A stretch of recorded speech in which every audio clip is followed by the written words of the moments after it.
Euroregione News. Me la suono anche pop.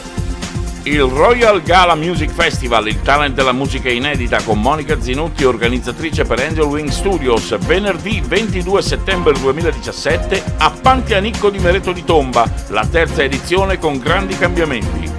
Le novità di quest'anno sono che abbiamo ampliato un po' la gamma musicale, quindi non è solo rock, ma è stato aperto a tutti i generi musicali. Sì, esatto, dall'anno scorso abbiamo creato questa compilation e anche quest'anno ovviamente vogliamo riproporla perché è piaciuta veramente molto. Ed è anche un modo per coinvolgere gli artisti, perché tante volte gli artisti proprio non si conoscono fra di loro e quindi potersi scambiare la loro musica diventa un modo per ampliare le varie conoscenze ed è molto bello questo. Nella serata invece della finale chi sarà scelto fra i 12 partecipanti ha la possibilità di vincere anche la realizzazione di un videoclip e questo sarà la decisione della giuria di qualità presente durante la serata. Dal Medio Friuli per Euroregione News, Marco Mascioli. Euroregione News.